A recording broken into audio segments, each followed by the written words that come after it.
The noose swayed in the autumn breeze like a pendulum counting down Grace Lawson's final moments as the crowd gathered in Redemption Creek's dusty town square. Her wrists, bound with coarse rope, had long since gone numb, but the pain of her circumstances cut deeper than any physical discomfort. At 24, she never imagined she'd meet her end because of her late father's debts she'd inherited along with his failing general store and a mountain of broken promises. "Move along now," barked the sheriff, his weathered hand pressing against her back as she stumbled forward through the jeering crowd. The year was 1875, and the West had little mercy for those who couldn't pay their dues, regardless of how they came to owe them.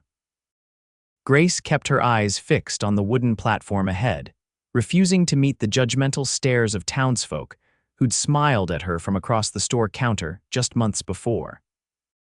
Her father's funeral had barely concluded when the creditors came calling, and now, after exhausting every appeal and selling everything of value, the bank had made an example of her. $200 or the gallows. The bailiff had announced at her sentencing, a sum so astronomical it might as well have been the moon. In these parts, justice wore the face of whoever held the mortgage. A commotion stirred at the edge of the crowd. The townsfolk parted like the Red Sea as a tall figure on horseback approached. The massive chestnut stallion stomped and snorted, seemingly sharing its rider's impatience with the proceedings. "Hold there," called a deep voice that silenced the crowd instantly. Grace raised her gaze to see a man she'd never encountered before. His black Stetson cast a shadow over piercing eyes, but couldn't hide the determined set of his jaw. Dust coated his long duster coat, suggesting he'd ridden hard to reach town. A weathered leather vest covered a faded blue shirt, and twin pistols hung low on his hips not for show, but worn with the ease of someone who knew how to use them. "What's the meaning of this interruption?" demanded Judge Parker, his jowls quivering with indignation from his position near the gallows. The stranger dismounted with fluid grace that belied his size. His spurs jangled against the hard-packed dirt as he approached, each step deliberate and measured. "Yates Archer," he introduced himself with a slight tip of his hat. "I understand this woman is being hanged for a debt," the judge scoffed. "The law is the law, stranger. Miss Lawson here owes the Territorial Bank $200. Unless you're planning to pay it yourself, I suggest you move along and let justice take its course." A hush fell over the crowd as the cowboy reached into his vest and pulled out a leather pouch. The metallic clink of coins echoed in the silence as he tossed it to the judge's feet. $250, Yates announced. "That should cover the debt with interest." Judge Parker's eyes widened as he signaled for his clerk to verify the amount. After a moment of counting, the clerk nodded in confirmation. "Well, I suppose this settles the financial matter," the judge conceded reluctantly. "But this sets a dangerous precedent. We can't have outsiders interfering with the law." Yates's expression didn't change. "Then consider this a legal transaction. I'm paying her debt, and in return," he turned toward Grace, meeting her bewildered gaze for the first time, "she's agreeing to be my bride." A collective gasp rippled through the onlookers. Grace's mouth fell open in shock. "I beg your pardon," she managed to whisper. "You heard me, Miss Lawson," Yates replied, his voice lowered for her alone. "It's a marriage or the noose, your choice." Grace swallowed hard, her mind racing. This stranger, this cowboy, was offering her life in exchange for her hand. It was madness. It was salvation. "I accept," she said, her voice stronger than she felt. Judge Parker cleared his throat. "Well then, as I am empowered to perform civil ceremonies," he began, clearly eager to wash his hands of the matter. "No," Yates interrupted. "We'll be married proper by a preacher when we reach my ranch. For now, consider her debt paid and her person in my custody." The sheriff stepped forward. "That's not how it works, Archer." The law says her debt must be paid or she hangs," Yates cut in. "Her debt is paid, unless there are other charges." The silence that followed confirmed there were none. "Then I'll be taking my fiancée," Yates stated, his tone brooking no argument as he moved to Grace's side and began untying her bonds. The rough rope fell away, and Grace rubbed her raw wrists, still struggling to comprehend what had just transpired. One moment she'd been walking to her death, and the next she was apparently engaged to this imposing stranger. "You have belongings to collect?" Yates asked quietly. Grace shook her head. Everything was sold to pay the debt. It wasn't enough. Something flashed in his eyes, anger perhaps, though not directed at her. "Then we ride now." He guided her to his horse, his hand firm but not unkind at the small of her back. With unexpected gentleness, he helped her into the saddle before mounting behind her. His arms came around her to take the reins, creating a cage that felt strangely like protection rather than confinement. "Hold tight," he murmured against her ear. And then they were moving, the powerful horse carrying them away from the gallows and the town that had been prepared to watch her die. The crowd parted again, this time with whispers following in their wake. Grace could feel dozens of eyes on her back, but she didn't turn around. Whatever fate awaited her with this mysterious cowboy, it had to be better than the one she'd just escaped. As they cleared the town limits, she finally found her voice. "Why did you do that, Mr. Archer? You don't know me." For a long moment, he didn't answer, and Grace wondered if he'd even heard her over the rhythmic pounding of hooves. "I know enough," he finally said. "I know you don't deserve to die for another man's mistakes. But marriage," she pressed. "Surely there were other ways to intervene." His chest rumbled against her back in what might have been a chuckle. "In these parts, a woman alone is vulnerable. As my wife, you'll have protection, my name, my ranch, my gun if needed." "And what do you expect in return?" Grace asked, the implication hanging heavy in the air between them. Yates slowed the horse to a more comfortable pace now that they were well away from town. "I expect you to keep your word. Beyond that, we'll figure it out as we go." It wasn't the most romantic proposal, but there was something reassuring in his straightforward approach. Still, Grace couldn't help but wonder what kind of man would spend a small fortune to save a stranger, only to claim her as his bride. Was this a rescue, or had she traded one form of bondage for another? As if sensing her thoughts, Yates added, "I won't force you to marry me, Miss Lawson. If you want to leave once we reach the next town, I won't stop you, but I can offer you safety and a new start at my ranch." "Where is your ranch?" Grace asked, realizing she knew nothing about this man or where he was taking her. "North of here, near the Silver Creek Valley." 3 days' ride if the weather holds. 3 days alone with a stranger who had just claimed her as his future wife. Grace suppressed a shiver that had nothing to do with the cooling afternoon air. "And what will happen when we arrive? You'll meet my foreman, Diego, and his wife, Elena. They help run the place. There's a bunkhouse for the hands and the main house where you'll have your own room until," he paused, choosing his words carefully, "until we decide what comes next." Grace nodded, somewhat relieved at the mention of other people, particularly another woman. "Thank you," she said softly, "for saving my life, whatever your reasons." Yates didn't respond immediately, but his arm seemed to tighten slightly around her. "Everyone deserves a second chance, Miss Lawson." They rode in silence as the sun began its descent toward the horizon, painting the vast landscape in shades of amber and gold. Grace found herself studying her rescuer's hands on the reins, strong, capable hands marked with calluses and small scars that told of a life spent working hard. "We'll make camp soon," Yates announced as they approached a small grove of cottonwoods beside a shallow creek. "You must be exhausted." It was only then that Grace realized how true that was. The emotional toll of nearly being executed, followed by this unexpected salvation and the physical strain of riding for hours, had left her completely drained. Yates dismounted first, then reached up to help her down. Her legs buckled when her feet touched the ground, and he caught her easily, his hand steady at her waist. "Easy now," he murmured, holding her until she found her balance. "You're safe." Those two simple words nearly undid her. Safe. When was the last time she had felt safe? Not since her father fell ill, certainly. Not during the months of struggling to keep the store afloat while nursing him. Not in the desperate weeks after his death when the vultures circled, demanding payment for debts she hadn't known existed. To her mortification, tears welled in her eyes and spilled down her cheeks before she could stop them. She turned away quickly, not wanting this stranger to see her weakness. "I'll get a fire started," Yates said, tactfully giving her a moment to compose herself as he busied himself with gathering wood. Grace wiped her eyes with her sleeve, taking deep breaths until the threatening sobs receded.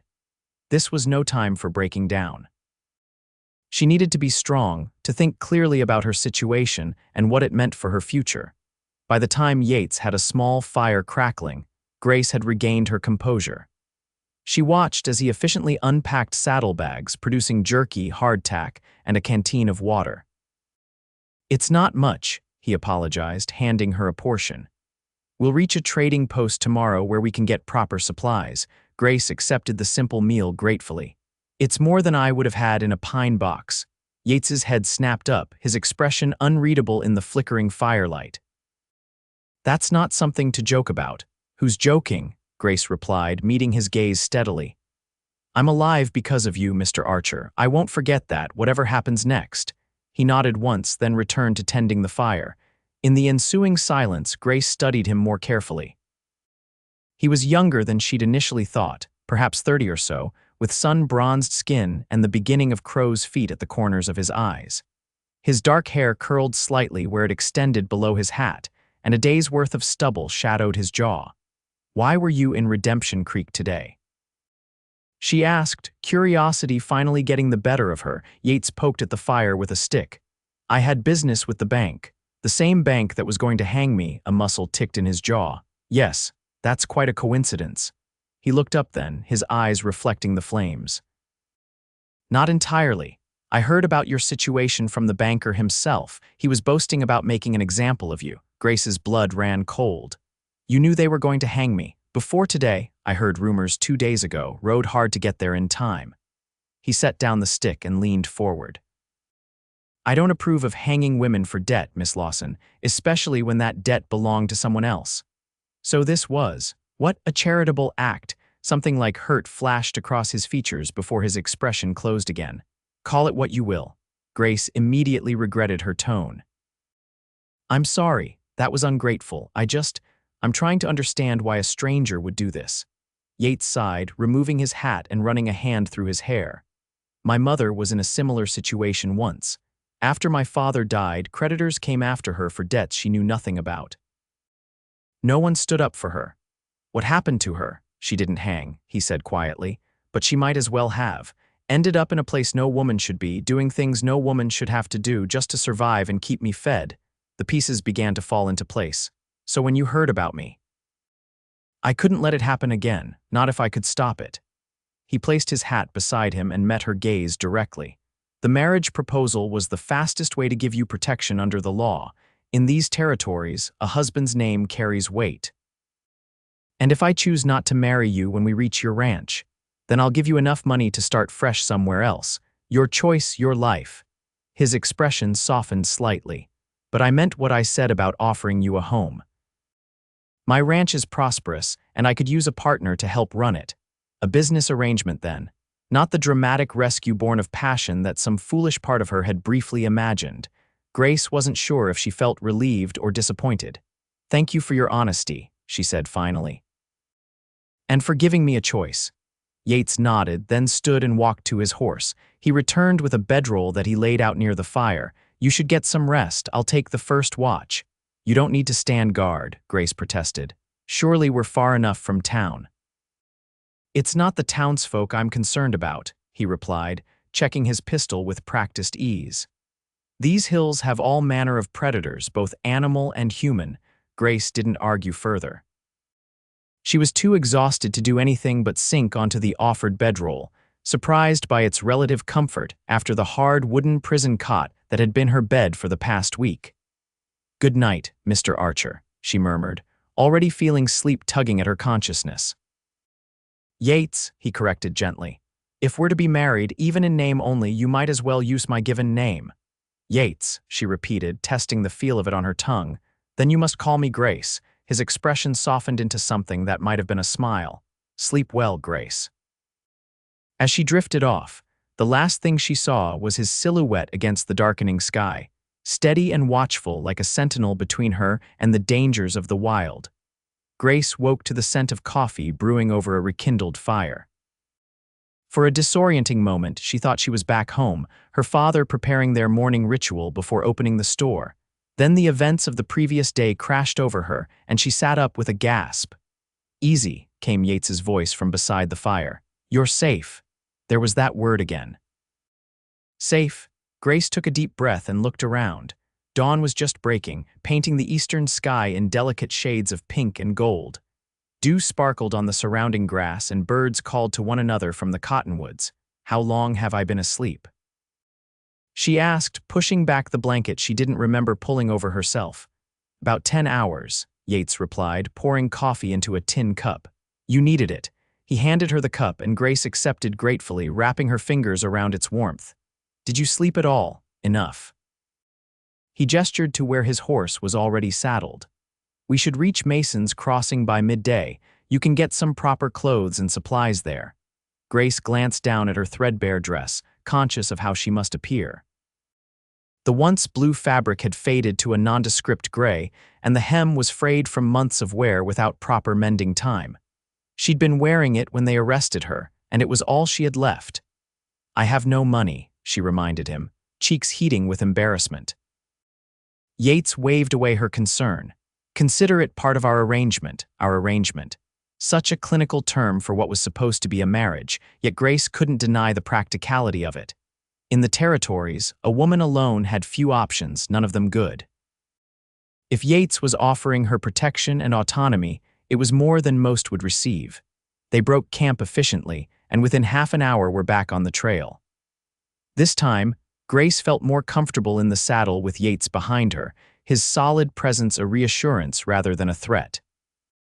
"Tell me about your ranch," she said as they rode, wanting to know more about the place that might become her home.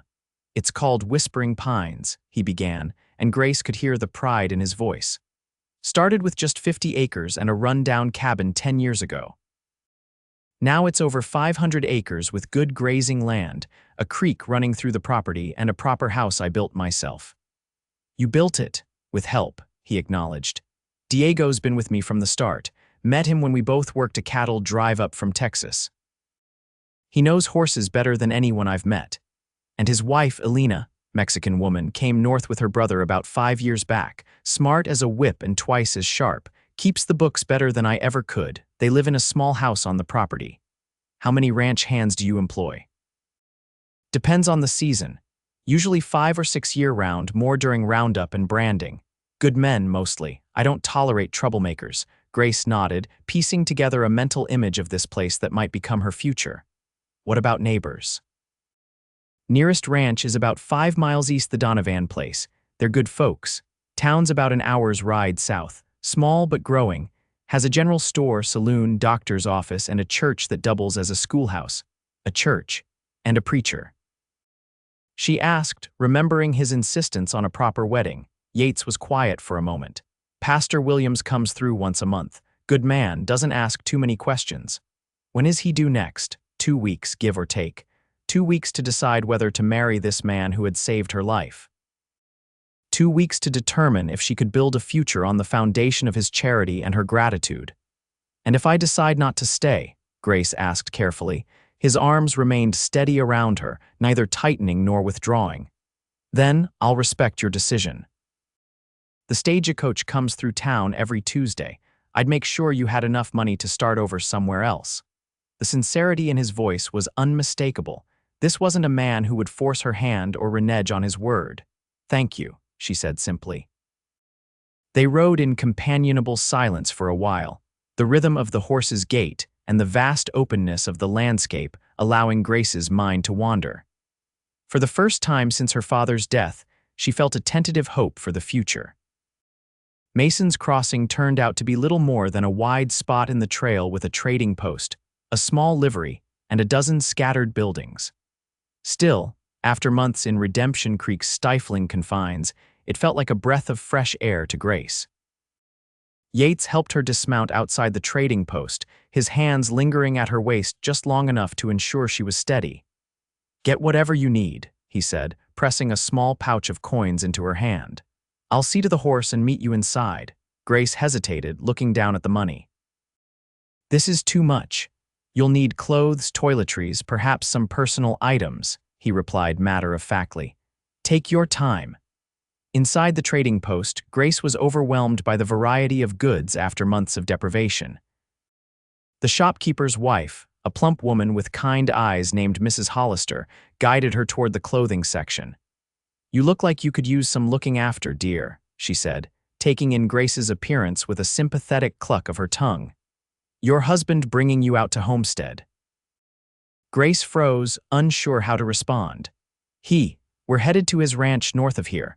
"Ah, newlyweds then," Mrs. Hollister beamed, already pulling fabric samples for Grace to examine. "Something like that," Grace murmured, selecting a practical blue calico dress, undergarments, a warm shawl, and sturdy boots. She added a comb, soap, and a small hand mirror to her purchases. When Yates entered a short while later, Mrs. Hollister was wrapping Grace's selections in brown paper. He nodded approvingly and added supplies of his own to the counter: coffee, flour, salt pork, and ammunition.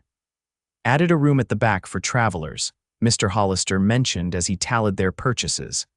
"Nothing fancy, but there's a wash basin and a real bed, $2 for the night." Yates glanced at Grace, reading the longing in her expression for a proper wash and rest. "We'll take it," he decided. "And is there somewhere my wife could freshen up now?" The word wife sent a jolt through Grace, though she managed to keep her expression neutral. It was just for appearances, she reminded herself. Mrs. Hollister led her to a small back room with a washstand and pitcher of water. "Take your time, dear. I'll have your husband bring your new things." Alone for the first time since her rescue, Grace sagged against the wall, emotions threatening to overwhelm her. 24 hours ago, she'd been preparing to die. Now she was shopping for dresses and being called someone's wife. The whiplash of circumstance left her dizzy. A soft knock at the door pulled her from her thoughts. "Grace, I have your packages," Yates called. She opened the door just enough to accept the paper-wrapped bundles. Their fingers brushed in the exchange, sending an unexpected warmth up her arm. "Thank you," she managed, noting how he carefully kept his gaze averted from the door's opening. "I won't be long." "Take all the time you need," he replied. "I'll see about getting us some hot food." The door closed, and Grace turned to the simple pleasure of washing away days of grime and fear.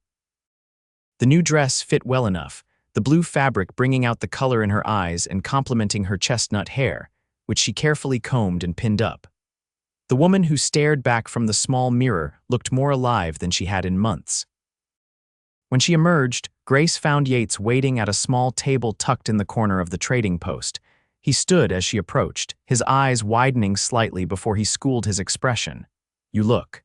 He began, then seemed to think better of whatever he'd been about to say. "Feeling better." "Much," Grace replied, settling into the chair he held for her. "Thank you for the clothes and everything." Yates nodded, signaling to Mrs. Hollister, who brought over 2 steaming bowls of stew and a loaf of fresh bread. "Eat," he encouraged. "You'll need your strength for the rest of the journey." The stew was simple but delicious, and Grace realized she couldn't remember the last time she'd had a proper meal. She tried to eat slowly, mindful of her manners, but hunger won out over decorum. "There's plenty more," Yates said softly, noticing her empty bowl. "Don't stand on ceremony with me." Grace accepted a second helping gratefully. As they ate, she studied him across the table, noting how his presence seemed to fill the space without being imposing. Other patrons gave him respectful nods, which he returned with quiet dignity.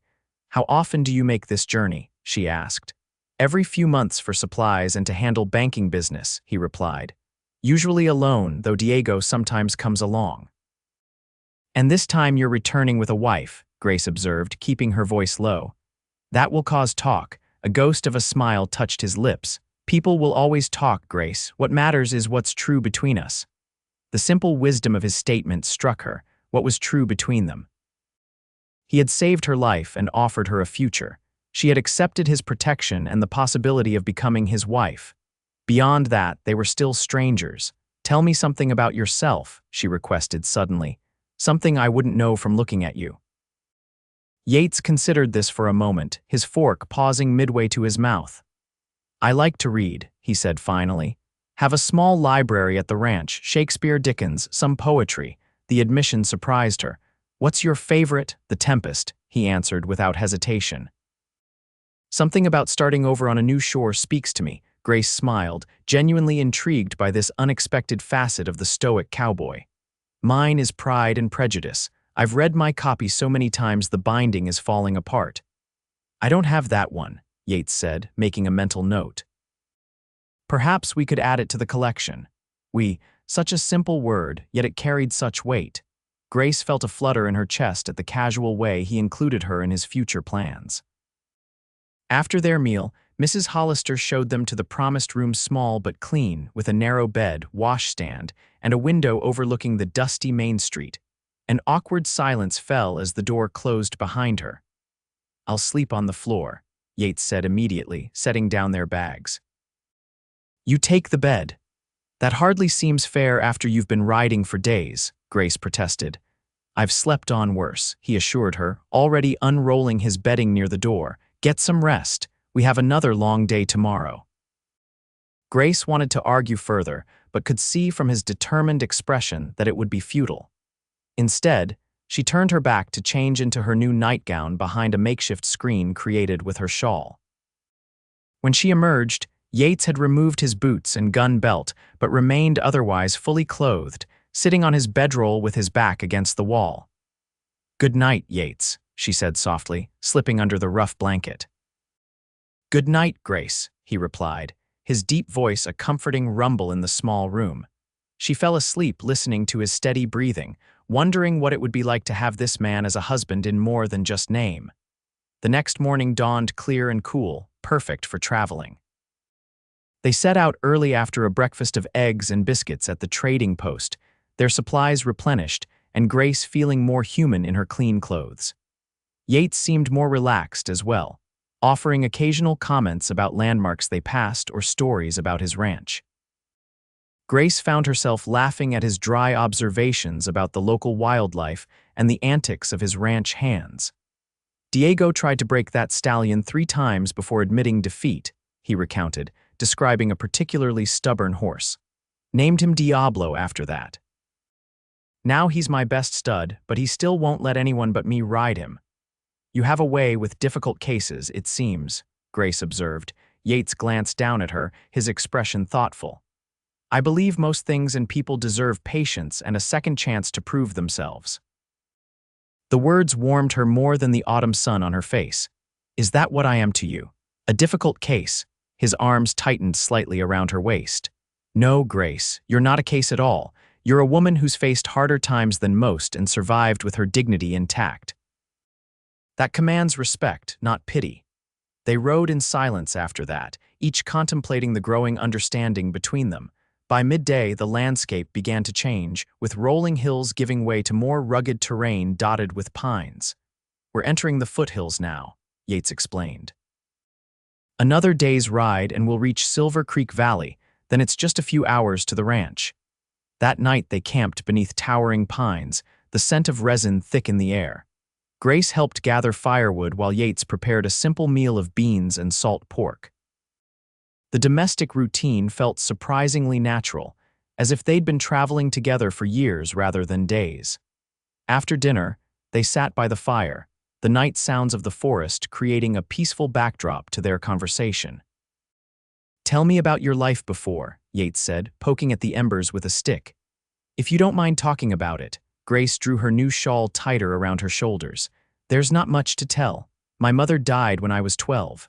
After that, it was just father and me running the store. He was a good man, but not particularly good with money, always extending credit to those who needed it, never pressing for payment. Sounds like a kind soul." "He was," Grace agreed, her throat tightening with memory. "When he fell ill last year, I tried to keep everything going, but—" She swallowed hard. "I didn't know how bad things were until after he passed. The debts, the mortgages, it was overwhelming." Yates's expression darkened, and the bank showed no mercy. "They gave me 3 months to pay in full.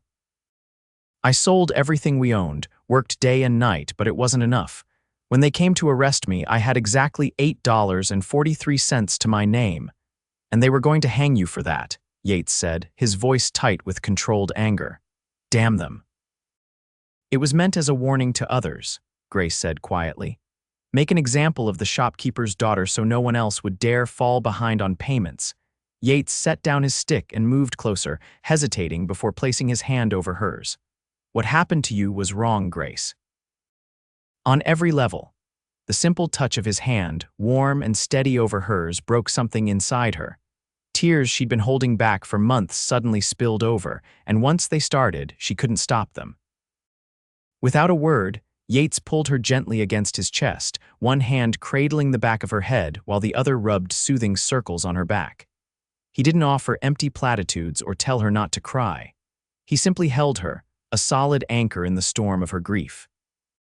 "I'm sorry," Grace managed between sobs. "I don't usually. Don't apologize," he murmured against her hair. "You've been stronger longer than anyone should have to be." Eventually, the tears subsided, leaving Grace exhausted but somehow lighter. She remained in Yates's embrace, her cheek against his chest where she could hear the steady beat of his heart. "Thank you," she whispered, "for everything." His hand continued its gentle movement on her back. "You don't need to thank me, Grace." "Yes, I do," she insisted, pulling back slightly to look at him. "You saved my life. You've treated me with nothing but kindness and respect. Most men would have." She trailed off, but the implication hung in the air between them. "I'm not most men," Yates said simply. In the firelight, his eyes held hers, and something shifted in the air between them. Grace became acutely aware of how close they were, of the warmth of his hands, of the slight rasp of stubble on his jaw. For a breathless moment, she thought he might kiss her. Instead, he gently tucked a strand of hair behind her ear and released her. "You should get some rest. Tomorrow will be another long day." Grace nodded, both relieved and oddly disappointed as she settled onto her bedroll. As she drifted towards sleep, she realized that for the first time since meeting him, she was beginning to consider the possibility of a real marriage to Yates Archer not just as a means of survival, but as something she might genuinely want. The third day of travel brought them deeper into pine-covered foothills. The air grew cooler and fresher, carrying the scent of wildflowers and the distant promise of snow from higher elevations. "There," Yates said, pointing toward a gap in the hills ahead. "Silver Creek Valley. We'll be home before sundown." Home. The word echoed in Grace's mind. Could this place she'd never seen become her home? Could this man she'd known for only days become her husband in truth? As they crested a ridge, the valley spread before them in a breathtaking panorama. A silver ribbon of water wound through lush grassland, bordered by stands of pine and aspen. Cattle dotted the landscape, their reddish-brown coats distinct against the green. "It's beautiful," Grace breathed, genuinely awed by the vista. "Wait until you see it in spring," Yates replied, a note of pride in his voice. "The wildflowers carpet the entire valley." They descended into the valley, following a well-worn trail that eventually widened into something resembling a proper road. After another hour's ride, Yates pointed to a plume of smoke rising in the distance. "The ranch," he said, and Grace could hear the smile in his voice. "Almost there." As they drew closer, details came into focus. A large two-story house built of sturdy logs and stone stood as the centerpiece of the property. A wide porch wrapped around the front, and smoke curled from a stone chimney. Nearby stood a barn, a bunkhouse, and several outbuildings, all well-maintained and arranged in a practical layout. A split-rail fence enclosed a corral where several horses grazed. Before they even reached the gate, a figure emerged from the barn, shading his eyes against the late afternoon sun.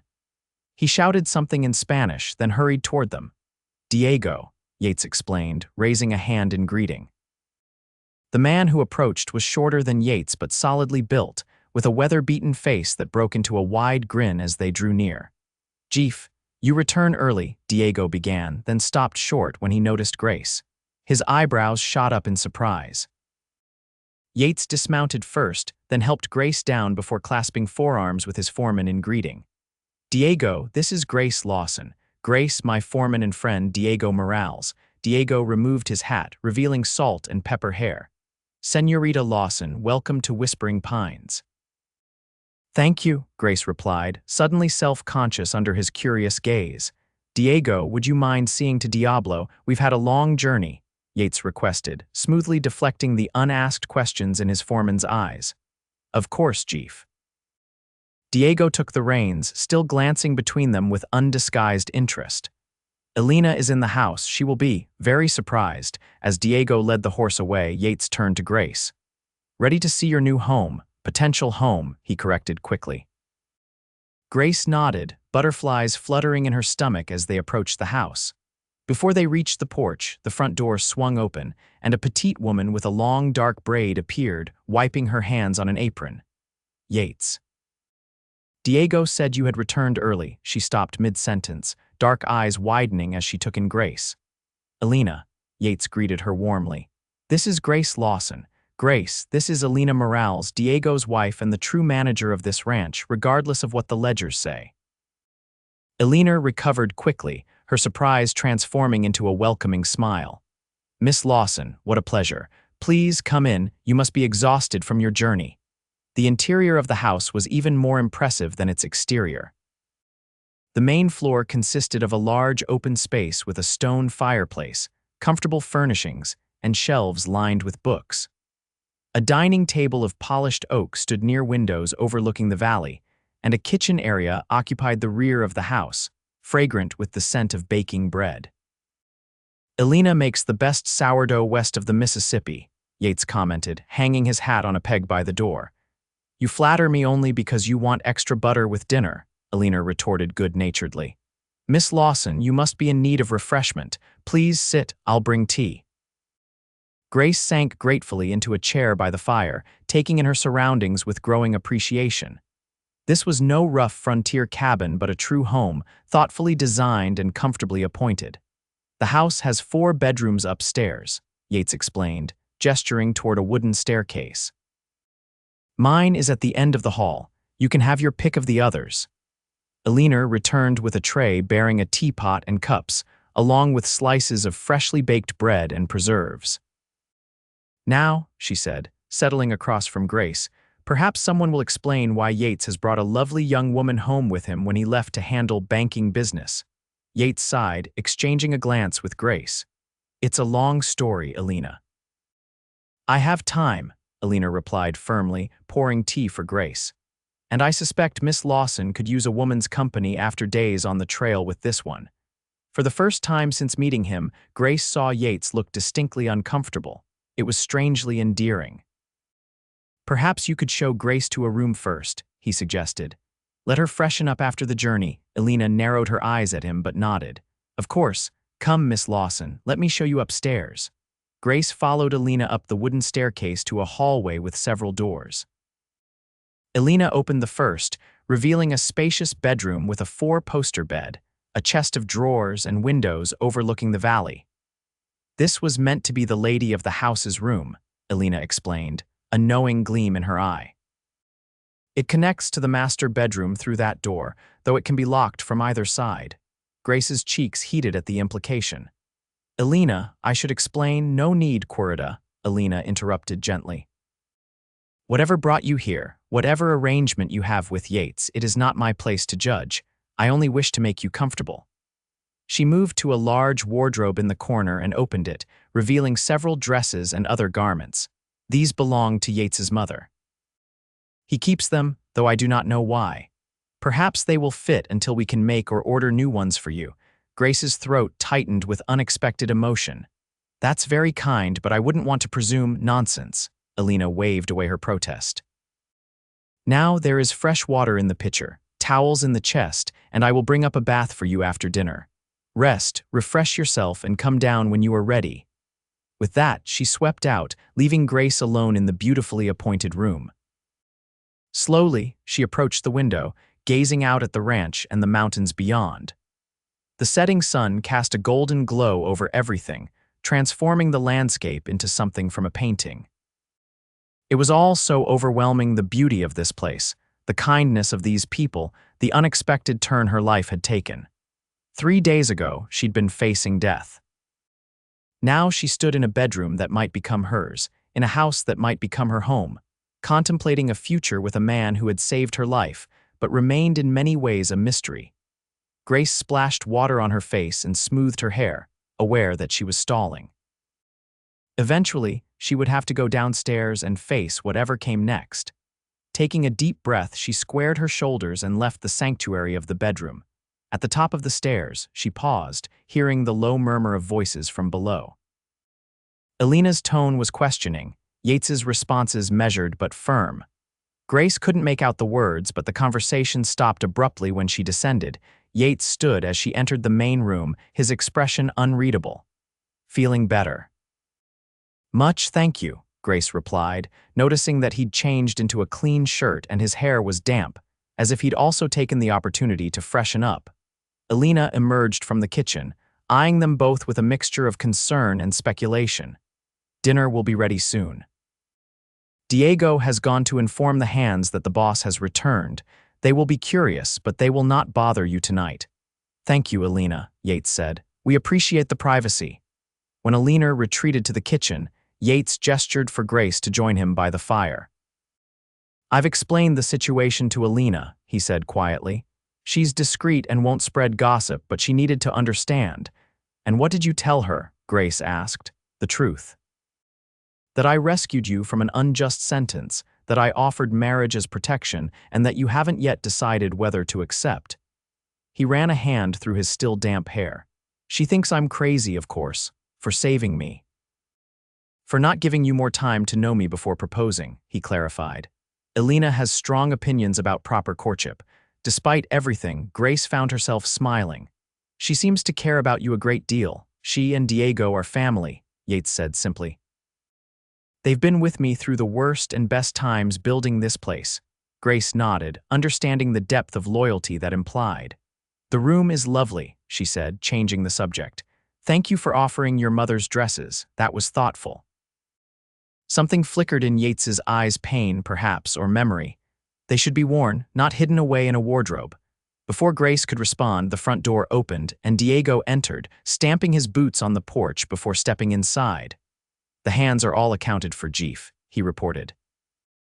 "I told them you had business to discuss with the señorita and not to disturb you tonight."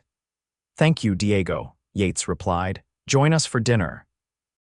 Diego and Alina dined with them, keeping the conversation light and focused on ranch matters, the new calves born while Yates was away, the progress on repairing the north fence line, the price of beef in the nearest market town. Grace was grateful for their tact in not pressing for details about her situation or relationship with Yates.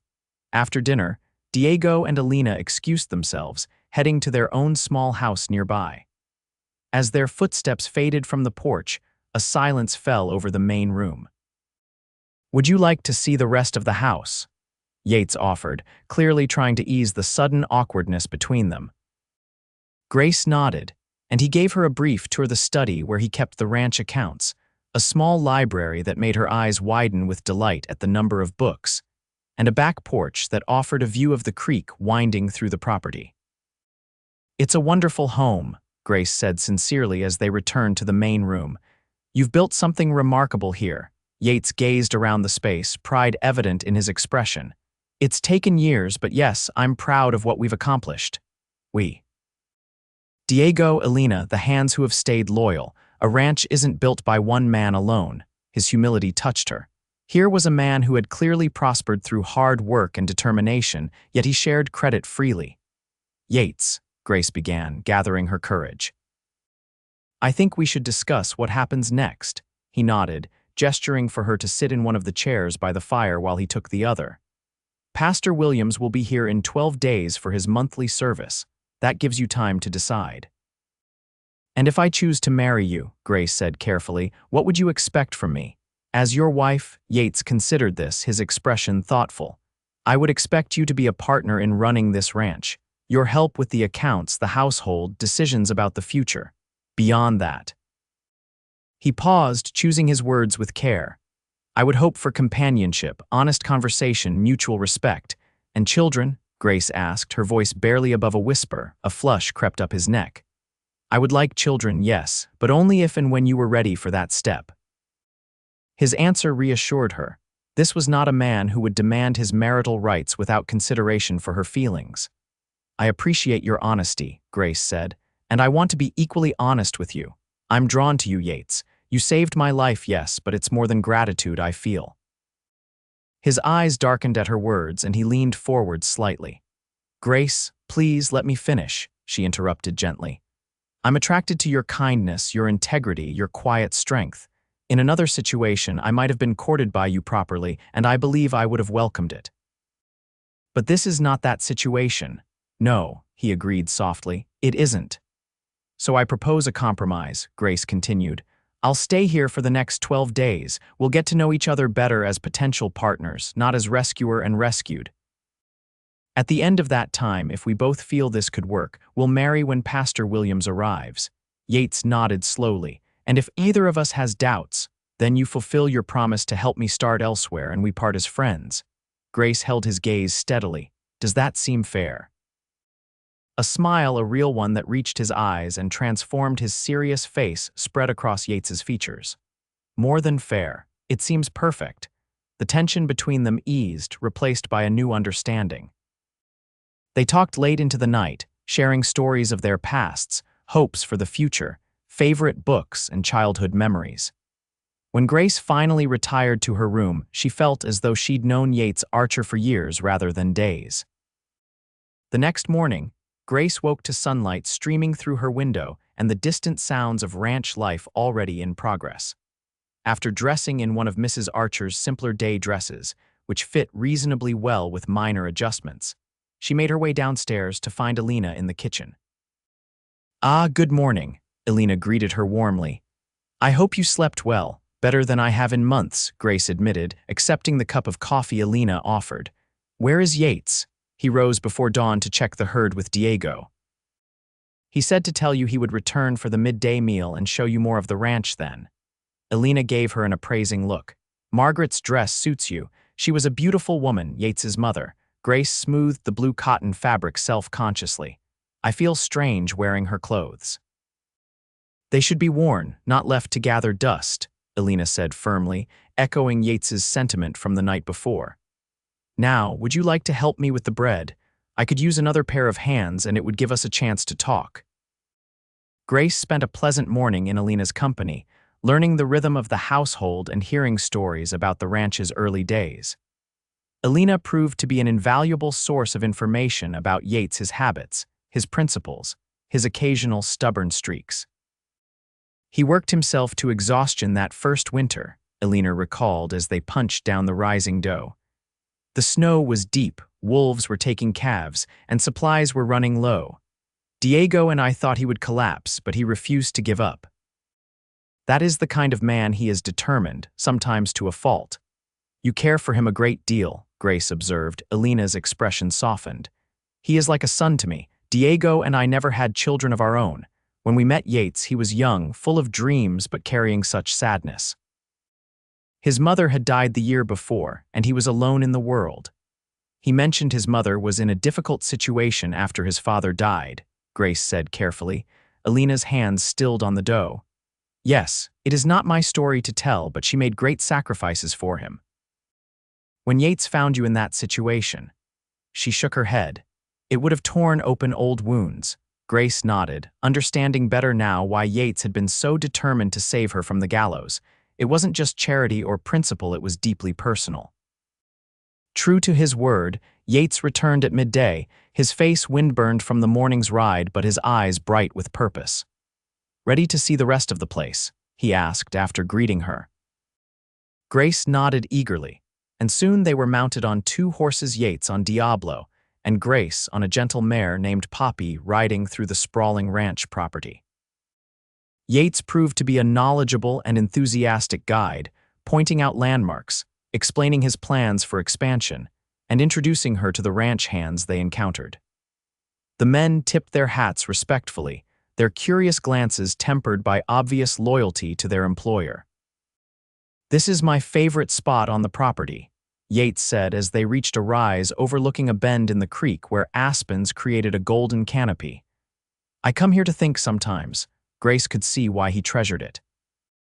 The view was spectacular, with the valley spread before them and mountains rising majestically in the distance. "It's perfect," she said softly, "like something from a painting." Yates dismounted and helped her down from her horse. They stood side by side, gazing at the panorama in companionable silence. "I first saw this valley 15 years ago," he said eventually. "I was riding with a cattle drive, just a hired hand with calluses and dreams. I promised myself then that I'd come back someday and build something lasting here." "And you did," Grace observed, admiring his determination. "Not without help," he reminded her, "and not without setbacks." He gestured toward a distant slope. "Lost half my herd the second winter to a blizzard. Nearly went under financially. What saved you?" "Stubbornness," he admitted with a wry smile, "and Diego refusing to let me give up. We worked double shifts at the sawmill in town while Alina kept things running here, eventually turned it around." Grace studied his profile, seeing the resilience etched in every line. "You're a builder, Yates Archer, not just of ranches but of lives." He turned to face her then, his expression open and vulnerable in a way she hadn't seen before. "I'd like to build something with you, Grace. Something that lasts." Her heart quickened at the sincerity in his voice. "I think I'd like that too." For a moment, she thought he might kiss her, and part of her hoped he would. Instead, he offered his hand to help her back onto her horse, ever the gentleman. The days that followed fell into a pleasant rhythm. Grace spent mornings with Alina, learning the household management of the ranch and adapting Mrs. Archer's dresses to fit her better. Afternoons were often spent with Yates, riding the property, discussing improvements to the ranch, or simply sitting in the library sharing books and conversation. Grace discovered that Yates was an avid reader with a particular fondness for Shakespeare and historical accounts. She, in turn, shared her love of Austen and the Bronte sisters, promising to read passages aloud during the long winter evenings ahead. By the end of the first week, Grace had begun taking over some of the account books, discovering a natural aptitude for numbers that complemented Yates's practical knowledge of ranching. Each evening, they would sit at the dining table after supper, heads bent together over ledgers and plans, their conversation flowing easily from business to personal matters. "You have a good eye for this," Yates commented one evening as Grace identified a discrepancy in the feed costs. "I've been looking at that wrong for weeks. My father taught me to keep books for the store," Grace explained. "It was one of the few areas where he was meticulous." "You miss him," Yates observed gently. Grace nodded, surprised to find that the pain of loss had softened somewhat. "I do. But I think he would be pleased to see me here, building a new life." "I hope so," Yates said, his hand briefly covering hers on the table. "I want you to be happy here, Grace." The simple touch sent warmth spreading through her. These moments of casual intimacy had become more frequent between them, a hand at the small of her back as they walked, fingers brushing when passing objects, sitting close enough on the porch swing that their shoulders touched. Each contact seemed to affirm the growing connection between them. As the days passed, Grace found herself watching Yates when he didn't notice the way his brow furrowed in concentration as he repaired tack in the barn, the gentleness of his hands when treating an injured calf, the rare but transformative smile that lit his entire face when something amused him.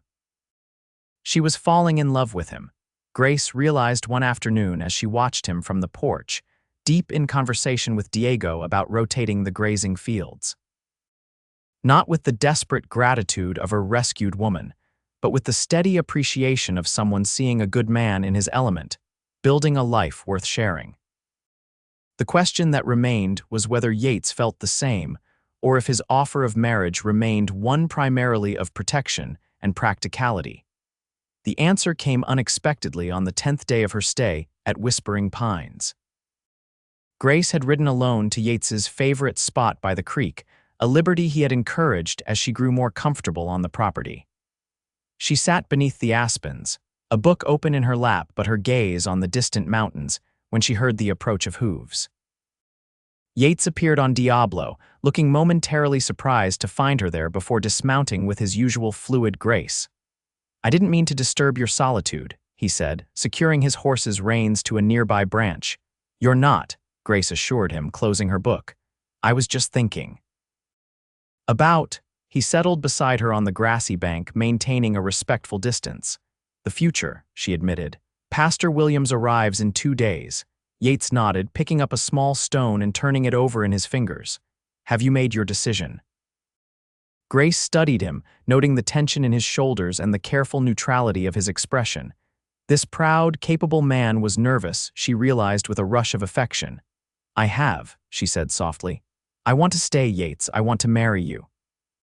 The stone fell from his fingers as his head snapped up, eyes searching hers. "Are you certain? Because if you have any doubts, no doubts," Grace interrupted gently. "Only certainty." Relief and something deeper transformed his features. "Grace, he seemed to struggle for words, then shook his head ruefully.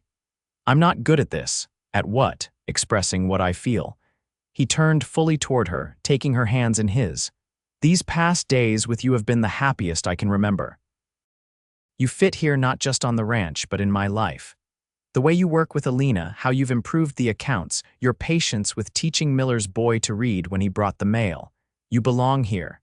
Grace's heart swelled at his words. "Is that all?" She asked, a teasing note in her voice masking deeper emotion. "I fit well into your ranch operation." Yates's expression grew serious. "No, that's not all." He reached up to touch her cheek, his calloused fingers surprisingly gentle. "I'm falling in love with you, Grace Lawson. Not because I saved you or because you need me, but because of who you are, your strength, your kindness, your mind." Joy bloomed in Grace's chest, warm and expansive. "I'm falling in love with you too," she whispered. "I think I started that first night by the fire when you held me and asked for nothing in return." The tenderness in his eyes made her breath catch. Slowly, giving her every opportunity to pull away, Yates leaned forward. Grace met him halfway, and their lips touched in a kiss that started gentle but quickly deepened with shared longing. His arms encircled her, drawing her closer as she wound her fingers into his hair. The kiss spoke of promises and possibilities, of desire tempered with respect, of a future they would build together. When they finally parted, both breathless, Yates rested his forehead against hers. "I've wanted to do that since I saw you in that blue dress your first morning here." Grace smiled, her fingers tracing the line of his jaw. "What took you so long, Cowboy?" he chuckled, the sound rumbling through his chest. "I didn't want you to think I was claiming what I had no right to claim. And now?" "Now I'm asking properly," he said, taking her hand and pressing a kiss to her palm. "Grace Lawson, will you marry me? Not because you need protection or because I saved you, but because we've found something worth building together." "Yes," Grace answered without hesitation. "Yes, I will marry you, Yates Archer." They returned to the ranch house hand in hand, the news of their decision bringing delighted congratulations from Alina and Diego. The next 2 days passed in a whirlwind of preparations, with Alina insisting on baking a proper wedding cake and the ranch hands constructing an arbor of pine boughs for the ceremony. Word spread quickly to neighboring ranches, and offers of assistance and well wishes poured in. Grace was touched by the community's warm response, especially when the Donovan family sent over their daughter's wedding dress, preserved from 3 years prior, for Grace to wear if she wished. The morning Pastor Williams was due to arrive, Grace stood in her bedroom, Alina helping her into the borrowed dress. It was simple but beautiful ivory satin with lace at the collar and cuffs. "You look radiant, Querida," Alina said, securing the last button, "like a true bride." Grace studied her reflection in the mirror, hardly recognizing the woman who looked back at her. Her cheeks were flushed with happiness, her eyes bright with anticipation rather than fear. She had gone from condemned prisoner to beloved bride in less than 3 weeks, a transformation so profound it seemed almost miraculous. "I never expected this," she admitted, smoothing the satin skirt. "Any of this." Alina squeezed her hand. "The best blessings are often the ones we never thought to ask for." A knock at the door announced the arrival of Pastor Williams, a genial man with silver hair and kind eyes who spoke briefly with Grace and Yates, separately, before pronouncing himself satisfied with their sincerity. The ceremony took place that afternoon beneath the pine arbor, with the entire ranch staff and several neighboring families in attendance. Diego stood as Yates's witness, while Alina stood for Grace. As Grace walked toward Yates, seeing the love and pride in his eyes, she reflected on the journey that had brought her here. From the shadow of the gallows to the promise of a new beginning, from despair to hope, from isolation to belonging. Dearly beloved, Pastor Williams began, his voice carrying across the ranch yard. Grace and Yates exchanged simple vows, their words few but heartfelt.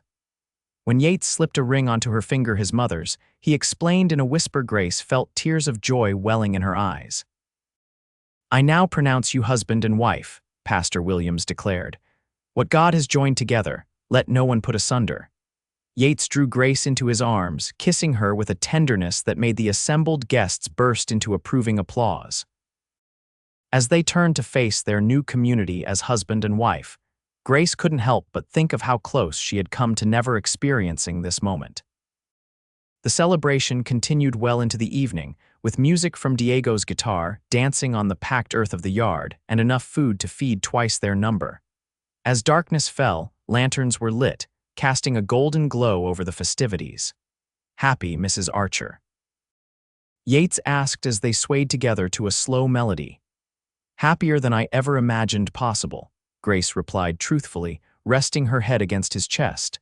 Later that night, after the guests had departed and the ranch had grown quiet, Yates led Grace to the master bedroom, their bedroom now. A fire crackled in the hearth, casting dancing shadows on the walls. "I had this built thinking of a future family," Yates admitted, watching her take in the spacious room with its large bed and comfortable furnishings. "But I never truly believed I'd find someone to share it with." Grace turned to him, reaching up to touch his face.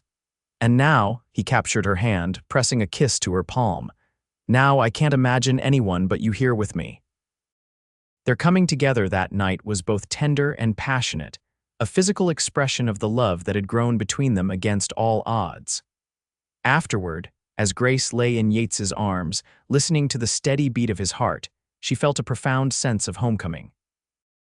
"I was thinking," Yates murmured against her hair, his fingers tracing lazy patterns on her bare shoulder. "The general store in town is for sale, the owner's moving to California." Grace propped herself up on an elbow, studying his face in the firelight. "Oh. Might be a good investment," he continued casually. "The ranch is doing well and the town's growing. Could use a properly run store with fair prices." Understanding dawned in Grace's eyes. "Are you suggesting what I think you're suggesting?" Yates smiled, tucking a strand of hair behind her ear. "You mentioned you missed aspects of running your father's store. Thought you might like to have a place that's truly yours, not just something you share with me." The thoughtfulness of the gesture brought tears to Grace's eyes. "You do that for me. I'd do anything for you," he replied simply. "Besides, you have a head for business. The ranch's books haven't looked this good in years." Grace leaned down to kiss him softly. "I love you, Yates Archer." "And I love you, Grace Archer," he responded, pulling her closer. "More than I have words to express." In the months and years that followed, Grace often thought back to that fateful day when she'd been dragged toward the gallows, certain her life was ending. Instead, it had been just the beginning of a journey she could never have imagined. The store thrived under her management, becoming a cornerstone of the growing community. The ranch prospered with their combined efforts, expanding with additional grazing land and improved breeding stock. And their family grew as well, first with the arrival of their daughter, Margaret Elena, named for both their mothers, and later with twin sons who had their father's quiet strength and their mother's quick mind. On their 5th wedding anniversary, Yates took Grace back to the spot by the creek where they had first confessed their feelings. As they sat beneath the aspens, now watching their children play at the water's edge, he pulled a small package from his pocket. "What's this?" Grace asked, accepting the carefully wrapped gift. "Open it," he encouraged, his eyes warm with love. Inside was a leather-bound first edition of Pride and Prejudice, its pages yellowed with age but otherwise in perfect condition. "Yates," she breathed, running her fingers reverently over the embossed cover. "How did you had a bookseller in Denver looking for it for years?" he explained, clearly pleased by her reaction. "Arrived on yesterday's stage." Grace looked from the precious book to her husband's face, overcome with emotion. "You remembered." "I remember everything about you," he said simply, drawing her into his arms. "The way you looked when I first saw you at those gallows, so defiant even in the face of death. The sound of your laugh the first time I heard it, right here by this creek. the feel of your hand in mine when we said our vows." Grace rested her head against his shoulder, watching their children splash in the shallow water. "When I was brought to the gallows, I thought it was the end," she mused. "I never imagined it would lead to all of this, to you, to our family, to this life we've built." "Sometimes the darkest moments lead us to the brightest futures," Yates said, pressing a kiss to her temple. "I thank God every day that I reached Redemption Creek in time." "As do I," Grace whispered, turning to meet his lips with hers. "As do I." In the golden light of the autumn afternoon, with their children's laughter echoing across the water and the promise of many more years together stretching before them, Grace silently blessed the twist of fate that had brought her to the gallows that day. For it was there, in her darkest hour, that she had found not death, but the beginning of a love that would sustain her for a lifetime.